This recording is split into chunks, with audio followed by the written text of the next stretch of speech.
बिस्मिल्लाहिर्रहमानिर्रहीम। अस्सलाम वालेकुम। मैं हूँ राना खालिद हुसैन ख़ान और आप मेरा यूट्यूब चैनल देख रहे हैं।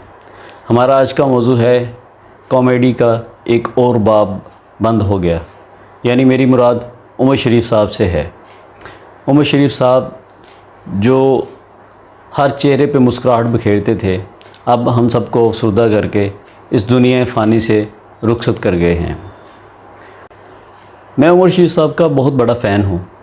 मैं ही क्या, पाकिस्तान का हर वो शख्स जिसे शोबिज़ से लगाव है वो उनका बहुत बड़ा फ़ैन है। वो बहुत ही टैलेंटेड कॉमेडियन थे। कॉमेडियन होने के साथ साथ वो बहुत ही अच्छे राइटर, एक्टर, डायरेक्टर और प्रोड्यूसर थे। इन्हीं सारे शोबों में उन्होंने अपना लोहा मनवाया। कॉमेडी में उनका जो ख़ासा था वो था फिल्बदी जुगद, जिसे हम कह सकते हैं कि ऑन द स्पॉट जो वो बात करते थे, और वो बात से बात पकड़ के ऐसे चलते थे कि उनका सामना करना मुश्किल हो जाता था। बहुत बड़े अदाकार स्टेज पे उनका सामना करने से डरते थे, बल्कि एक टाइम तो ऐसा भी आया कि इन सभी लोगों ने अवॉइड करना शुरू कर दिया उमर शरीफ साहब को और उन प्रोग्रामों को जिनमें उमर शरीफ साहब होस्ट करते थे या जिस जगह पे उनकी एंट्री होती थी। उमर शरीफ 19 अप्रैल 1955 को कराची के शहर लियाकताबाद में पैदा हुए। बचपन में उनका नाम मोहम्मद उमर रखा गया था। बचपन से ही उन्हें फिल्मों और ड्रामों का बड़ा शौक़ था। स्टार्ट में वो हॉलीवुड के अदाकार उमर शरीफ से मुतासर हुए और उन्होंने अपने नाम के साथ उमर शरीफ लगाना शुरू कर दिया। उमर शरीफ साहब नवाज़ शरीफ साहब के बहुत बड़े मद्दाह थे।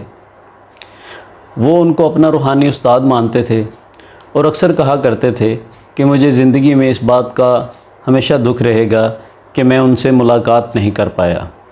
यही वजह थी कि जब वो पहली बार लाहौर आए तो दाता दरबार से होने के बाद वो सीधे नवाज़ शरीफ साहब के घर गए और उनके कमरे की दीवारों को चूमते रहे।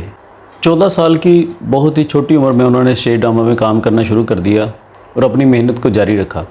और फिर एक टाइम आया, उनका एक स्टेज ड्रामा बकरा किस्तों पे नुमाइश के लिए पेश हुआ और फिर वो इतना मकबूल हुआ कि फिर उमर शरीफ साहब ने कभी पीछे मुड़ के नहीं देखा।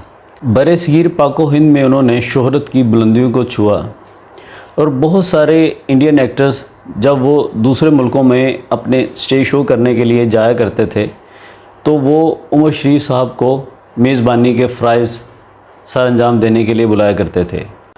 उनका प्ले बकरा किस्तों पे इतना मशहूर हुआ कि इंडियन एक्टर्स बताते हैं, जैसे उनके सुपरस्टार सलमान खान, आमिर खान, ये लोग कहते हैं कि हम लोग बड़े एहतमाम से उनका ये प्ले देखा करते थे।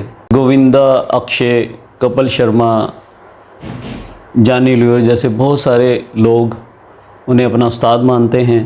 ये क्रेडिट भी उमर शरीफ साहब को जाता है कि उन्होंने स्टेज ड्रामास को वीडियो कैसेट्स में रिकॉर्ड करना शुरू किया और इस तरह उन्होंने स्टेज के टैलेंट को घर घर पहुंचाया। ये अलग बात है कि उसके बाद स्टेज ड्रामे इस काबिल नहीं रहे कि उन्हें फैमिली के साथ बैठ के देखा जा सके। उमर शरीफ साहब का इन ड्रामों को वीडियो कैसेट्स में रिकॉर्ड कराने का एक और मकसद भी था, क्योंकि उन दिनों में इंडियन मूवीज़ की भरमार थी पाकिस्तान में और वीसीआर का रवाज था।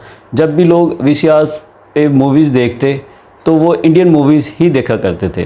तो उमर शरीफ साहब ने इस सोच के साथ ड्रामों को रिकॉर्ड करवाना शुरू किया ताकि हम इंडिया की यलगार को किसी न किसी हद तक काउंटर कर सकें। वो बहुत ही मुहिब वतन पाकिस्तानी थे। उनकी अक्सर बातों से पाकिस्तानियत झलकती थी। वो दुनिया की किसी भी स्टेज पे जाके वो वहाँ पे पाकिस्तानियत का इजहार ज़रूर करते थे। उन्होंने अपनी इस आदत की वजह से बहुत सारा नुकसान उठाया, क्योंकि बहुत सारे इंडियन लोग फिर उन्हें अपने प्रोग्रामों में बुलाने से अवॉइड करने लगे, लेकिन वो अपने मिशन पे गामज़न रहे। अल्लाह ताला उन्हें जवारे रहमत में जगह दे, आमीन। आज के लिए इतना ही। मेरे चैनल को सब्सक्राइब करना ना भूलिए। पाकिस्तान की सलामती और तरक्की के लिए दुआ गो रहिएगा। आपसे मुलाकात होगी इंशाल्लाह अगली वीडियो में। اللہ حافظ.